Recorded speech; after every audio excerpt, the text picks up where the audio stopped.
ایک صحابی تھے جن کا نام تھا سلبہ،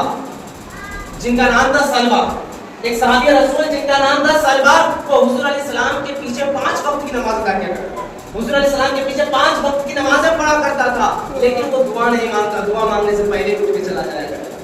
دعا مانگنے سے پہلے اٹھ کے چلا جایا کرتا تھا۔ صحابیوں نے جو ہے حضور علیہ السلام سے شکایت کی کہ حضور یہ شخص یہ 5 وقت کی نماز آپ کے پیچھے پڑھتا تو ہے لیکن دعا نہیں مانگتا، یہ دعا سے پہلے چلا جاتا ہے۔ تو حضور علیہ السلام نے ایک دن سالبہ کو روکا کہ سالبہ، لوگوں سے شکایت آ رہی ہے تمہارے بارے میں، لوگ شکایت کر رہے ہیں تمہارے بارے میں۔ تو کہنے لگے جی حضور، کہنے کیا شکایتیں کر رہے ہیں؟ کہا کہ سالبہ تم نماز تو 5 وقت کی پڑھتے ہو میرے پیچھے لیکن دعا نہیں مانگتے ہو۔ سالبہ کا جو ہے ان کے آنکھوں میں جو ہے آنسو آ گیا، رونے لگا، وہ صحابی حضور رونے لگا۔ حضور نے فرمایا بات کیا بتاؤ؟ کہا کہ حضور دعا ایسی نہیں ہے کہ میرے نظر میں وہ کم تر ہے، میں اس کو کم نہیں سمجھتا، دعا تو بہت معتبر چیز ہے حضور، لیکن کچھ پریشانی ہے۔ کہا کہ کیا پریشانی ہے؟ کہا کہ حضور گھر میں کوئی ایسا دوسرا لباس نہیں ہے جس سے میری بیوی نماز ادا کر سکے، ایک ہی لباس ہے جس سے میں نماز ادا کرتا ہوں، گھر میں جاتا ہوں پھر اس سے میری بیوی جو ہے نماز ادا کرتی ہے، حضور دوسرا کوئی ایسا لباس نہیں ہے جو نماز پڑھنے کے لائق ہو، اس لیے حضور میں دعا مانگنے سے پہلے چلا جایا کرتا ہوں۔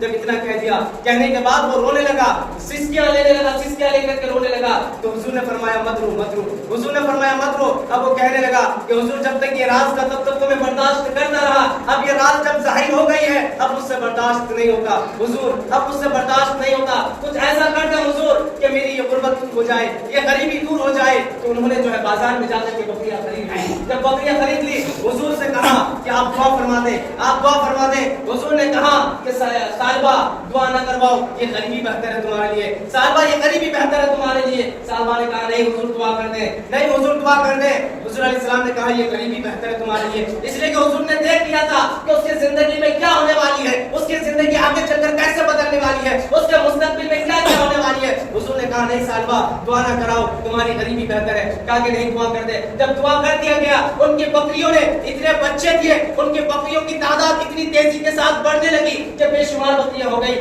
پورے وہاں پورے قبیلے میں سب سے زیادہ انہیں کی بکریاں، اس جگہ پر سب سے زیادہ انہیں کی بکریاں نظر آتی۔ جب ان کی بکریاں نظر آتی، وقت بیتتا گیا، دھیرے دھیرے وقت بیتتا گیا، ان کی بکریاں زیادہ ہونے لگی۔ اب بکریاں اتنی ہو گئی کہ وہ بکریوں کو چرانے میں، بکریوں کو کھلانے میں پلانے میں اتنے مصروف ہو گئے کہ نماز کے لیے آ نہ سکے۔ کبھی ایک وقت جتنی جیسے بکریوں کی تعداد بڑھتی گئی، پہلے 1 وقت کی نماز چھوٹنے لگی، پھر بکریوں کی تعداد بڑھتی گئی، پھر 2 وقت کی نمازیں چھوٹنے لگی، پھر بکریوں کی تعداد بڑھتی گئی، 3 وقت کی نمازیں چھوٹنے لگی، پھر بکریوں کی تعداد بڑھتی گئی، 4 وقت کی نمازیں چھوٹنے لگی، پھر بکریوں کی تعداد بڑھتی گئی، 5 وقت کی نمازیں چھوٹ گئی، یعنی 5 وقت نماز جو وہ ادا کیا کرتا تھا اب اسے چھوڑ دیا، وہ صرف جمعے کے جمعے آنے لگے، صرف جمعے کے جمعے آنے لگے۔ وقت بیتا، وقت آیا رمضان کے بعد، پھر وقت آیا کہ زکات کی آیت نازل ہوئی۔ حضور علیہ السلام نے اپنا ایک قاصد بھیجا ان کے طرف کہ جاؤ، سالبہ تو بہت امیر ہو گیا ہے، ان کے پاس بہت ساری بکریاں ہو گیا ہے، اب اس پر زکات فرض ہو گیا ہے، اس سے جا کر کے کہہ دو کہ وہ زکات ادا کرے۔ تو حضور علیہ السلام نے جو قاصد بھیجا، وہ قاصد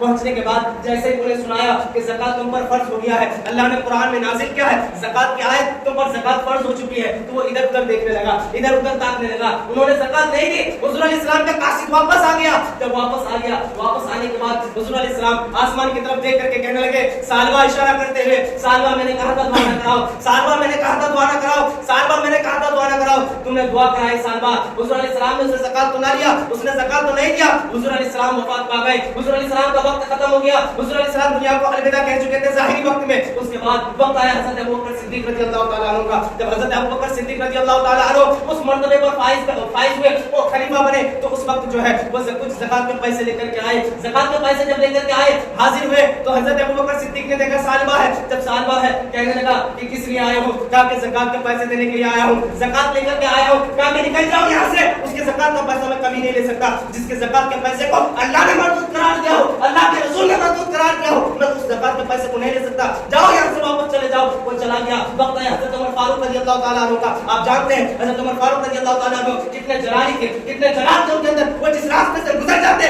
شیطان بھی پر نہیں مارتا، اس راستے